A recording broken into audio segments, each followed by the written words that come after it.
राम लखन एक musical crime action drama film थी। इसको रिलीज किया गया था 27 जनवरी सन 1989 को और फिल्म के एक गाने माई नेम इज लखन को अनिल कपूर के ऊपर फिल्माया गया था और ये गाना आगे चलकर इतना पॉपुलर हुआ था कि ये आज की डेट में अनिल कपूर का ट्रेडमार्क बन चुका है। और आज की डेट में भी अनिल कपूर जब किसी फंक्शन में जाते हैं तो उनसे सबसे पहले इसी गाने पर परफॉर्म करने के लिए रिक्वेस्ट की जाती है। लिया तुझे याद किया, इस गाने को डिम्पल कपाड़िया और जैकी श्रॉफ पर फिल्माया गया था। इस गाने का पिक्चराइजेशन बहुत ही अच्छे तरीके से किया गया था। गाने के स्टार्टिंग में जैकी श्रॉफ की फोटो का एक फ्रेम दिखाई देता है और बाद में जैसे ही गाना आगे बढ़ता है तो जैकी श्रॉफ उस फ्रेम से निकलकर गाना गाने लगते हैं।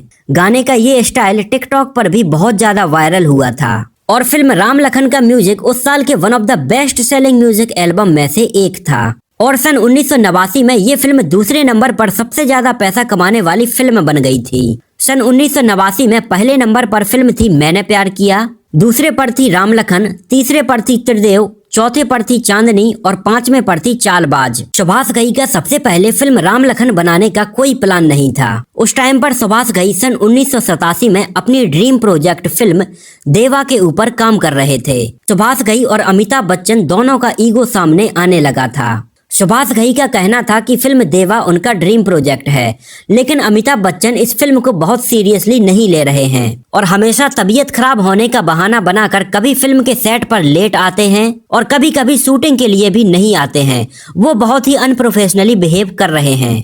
तो इस तरह से सुभाष घई अपनी फिल्म देवा को बंद करके फिल्म राम लखन को बनाने में लग गए थे।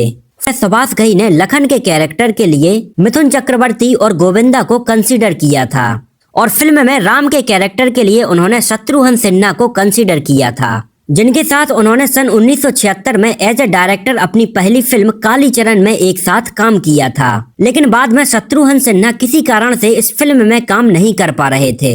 इसके बाद उन्होंने फिल्म में राम के कैरेक्टर के लिए जैकी श्रॉफ को कंसीडर किया था, जिनके साथ वो सन 1983 में फिल्म हीरो और सन 1986 में फिल्म कर्मा में एक साथ काम कर चुके थे।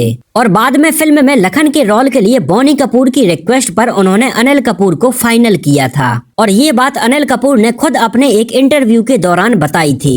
और फिल्म में अनिल कपूर के द्वारा निभाया गया कैरेक्टर लखन ही सबसे ज्यादा पॉपुलर हुआ था। फिल्म में गुलशन ग्रोवर हमें केसरिया विलायती के विलन के कैरेक्टर में नजर आए थे, जिसमें उनका डायलॉग बैडमैन बहुत ही फेमस हुआ था। और फिल्म राम लखन के एक एक्शन सीक्वेंस को शूट करते वक्त अनिल कपूर की गलती की वजह से गुलशन ग्रोवर की आंख में चोट आ गई थी। हालांकि अनिल कपूर का जानबूझकर ऐसा करने का कोई इरादा नहीं था, ये महज एक एक्सीडेंट बस था। लेकिन गुलशन ग्रोवर ने वहीं से अनिल कपूर के ऊपर चिल्लाना स्टार्ट कर दिया था और गुलशन ग्रोवर यहीं तक नहीं रुके थे, वो अनिल कपूर के घर तक पहुंच गए थे उनसे झगड़ा करने के लिए। लेकिन जैसे तैसे उस टाइम पर मामला शांत हो गया। लेकिन फिल्म राम लखन के बाद काफी समय तक अनिल कपूर और गुलशन ग्रोवर ने एक साथ किसी भी फिल्म में काम नहीं किया था और बाद में बोनी कपूर ने इन दोनों के बीच में सुलह कराई। तब जाकर ये दोनों हमें सन 1996 में आई फिल्म लोफर में एक साथ दिखाई दिए थे। फिल्म राम लखन में हमें अनिल कपूर के अपोजिट माधुरी दीक्षित नजर आई थी। एक्चुअली माधुरी दीक्षित ने अपने कैरियर के स्टार्टिंग डेज में लगातार 4 से 5 फ्लॉप फिल्मों में एक के बाद एक काम किया था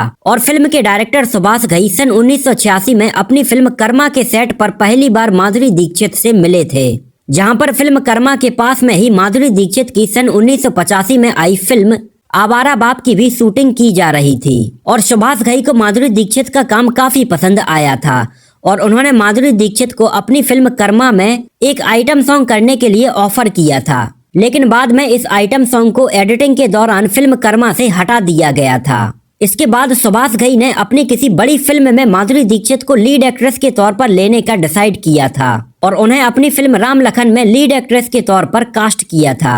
और ये फिल्म पहले माधुरी दीक्षित के कैरियर की पहली बड़ी फिल्म होने वाली थी। लेकिन इसी बीच इसके कुछ महीनों पहले ही सन 1988 में अनिल कपूर और माधुरी दीक्षित की फिल्म तेजाब रिलीज हो गई और इसमें माधुरी दीक्षित का एक आइटम सॉन्ग आजा पिया आई बहार रखा गया था। और इस गाने के बाद माधुरी दीक्षित रातों रात एक सुपरस्टार बन गई थी और इसके बाद उनकी बड़ी फिल्म राम लखन रिलीज हुई थी। हालांकि इन दोनों ही फिल्मों में वो हमें अनिल कपूर के अपोजिट नजर आई थी और लोगों ने अनिल कपूर और माधुरी दीक्षित की जोड़ी को उस टाइम पर बहुत पसंद किया था।